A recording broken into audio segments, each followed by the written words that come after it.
So welcome back to Third Rate Content. Today we are in the depths and the wilds of Shropshire. We're very close to Clee Hill, an area that we haven't visited at all on Third Rate Content. And we're going to be taking in this ancient Norman church. Hopefully we'll be going inside and having a look at this unspoiled and basically unused for a long time chapel. And we're also going to hopefully find out a bit about a village that was nearby here, which the population decreased and was eradicated eventually due to plague, climate change and other challenging reasons for any medieval village. So buckle up and I'll see you out here. So this is Heath Chapel. And this is in the parish of Stoke St Milborough, just a few miles close to the Brown Clee Hill, as we said. The uplands around Brown Clee have always been a marginal place. And the climate worsened in the Middle Ages. It was a period of global cooling. But this climate change didn't help the growing of crops, people eating healthily and keeping themselves resilient to disease, because the Black Death made several visitations around this time, and the people were weakened and their bodies not able to fight off this super fatal and dangerous disease anyway. So the people had no chance. And this chapel, Norman Chapel, is all that the remains of the Village of Hope. Let's have a look around the chapel. Look at this unspoiled Norman arch with the exquisite stonework. It's really rare to see a chapel that has been so untouched. Yeah, most of the churches we visit on this channel, although some of them are ancient and very, very old, most of them did get sort of modernised or made safe by the Victorians. So there's always a large stamp of the Victorians' work on certain chapels, but not this one, and not anything, not a Georgian or not anything Regency or anybody has touched this one. I mean, that's why it's so unspoilt, really, because the population diminished so much around here, and there's just no one around here to sort of muck around with it. There was no reason for it being altered.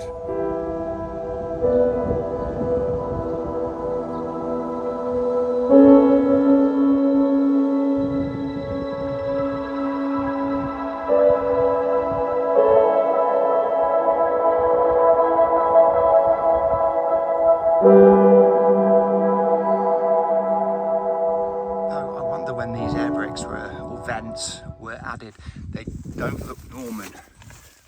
Maybe they were added in the 1600s. The only sort of modernisations to this chapel are interior, and they are the pews, the wooden pews. They were added in the 17th century, which was the 1600s.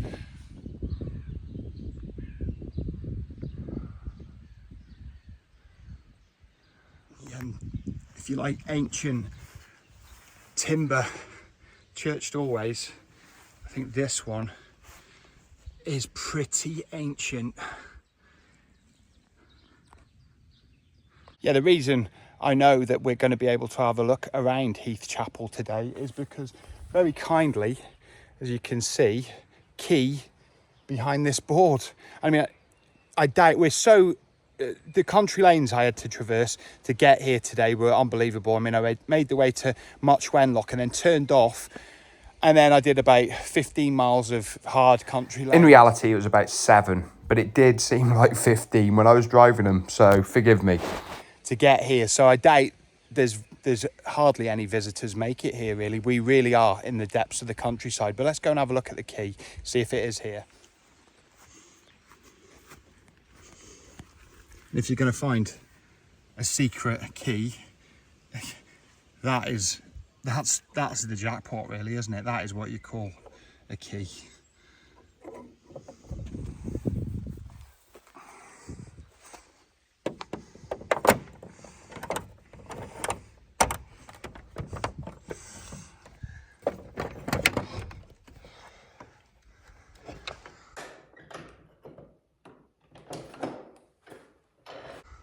Wow. Whew. Amazing. What we got in here. Let's have a look. Amazing.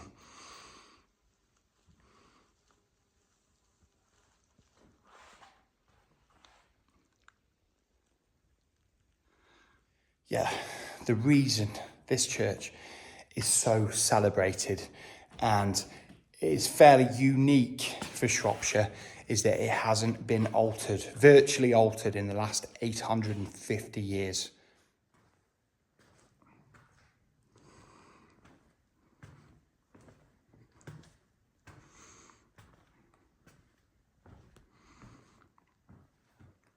Norman windows. You can tell by the sort of splayed brickwork as it comes back into the church. And what with the rest of the chapel being Norman, I don't know what I was expecting, but I was just explaining how you spot a Norman window.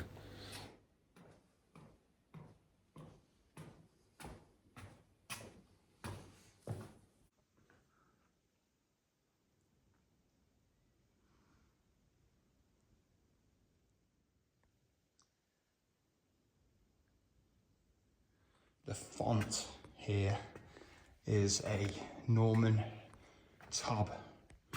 It has got some detail, sort of arch detail on the rim, but otherwise it's extremely plain and it fits in with the rest of the chapel being Norman.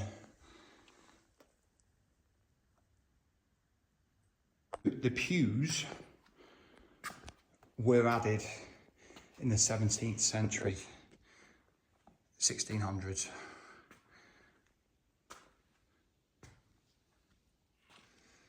Yeah, family pew here. Yeah, but the pews are the only major addition after the sort of Norman period.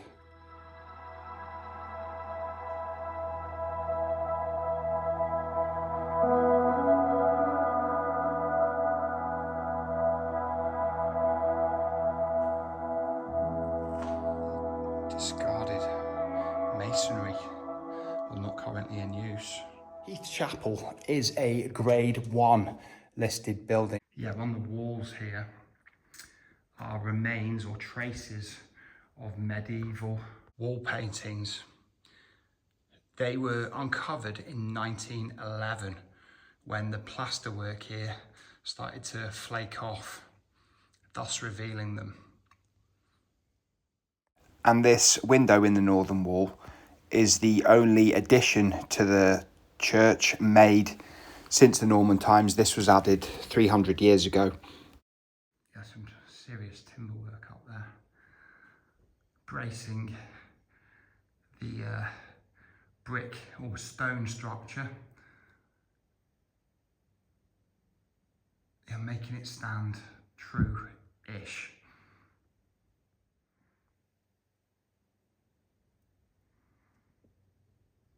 Sign there doesn't look that recent to me. It looks like, 1980s or 70s or 60s even, who knows? Yeah, sitting here in this family pew with the pulpit just behind me really does give you an idea of what it would have been like to come to church here all those centuries ago. Hardly changed, and it doesn't take a heck of a lot of imagination to sort of imagine what it was like. The church consists of just a nave and the chancel and was built around 1140.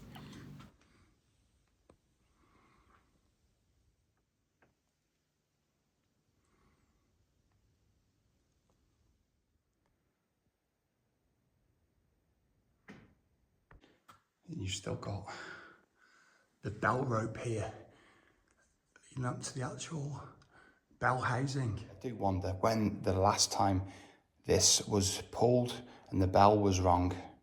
Was it recent?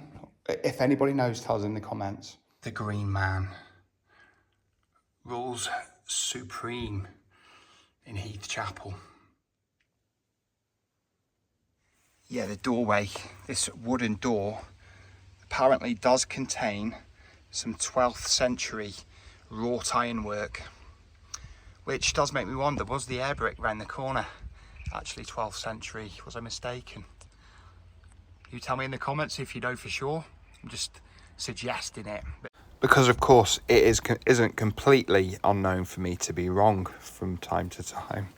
Yeah, just behind me is the field that is said by some to be the abandoned plague village. Although there has been more recent archaeological work done here that says it wasn't actually a plague village.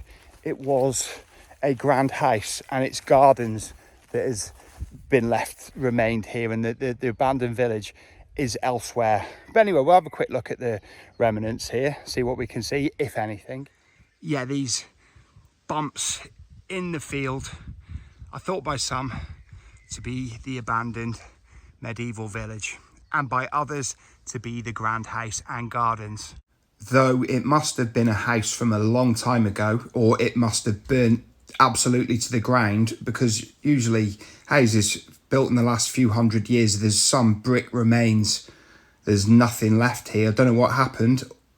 But if it was the abandoned village, which is either here or somewhere close to us now, it was abandoned, like I said, due to plague, climate change, global cooling at that time, which have obviously affected the harvest around here and made it untenable to farm, and made the people here more likelihood to get sick and succumb to awful diseases like the plague and many others that were around at that time.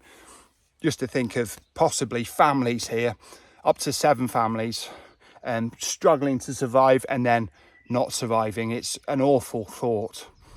And it almost seems grimly surreal and unbelievable here on this balmy 22nd of June.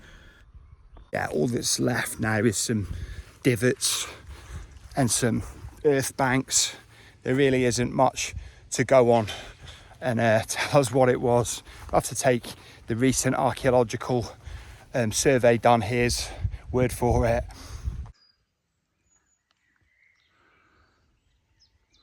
But anyway, thank you for joining me today on our visit you couldn't get more in the country than we are today, to Heath Chapel here at Heath, just a few miles from the Brain, Clee, just coming on for South Shropshire, I think. This is an area that I have never visited in Shropshire before. Like I say, I'm always embarrassing myself, but we visited it now all together, and the wonderful untouched Norman church. So anyway, if you did enjoy today's visit, why don't you leave a like, subscribe if you haven't already. Thank you to everybody who has. Leave a comment if you want to chat.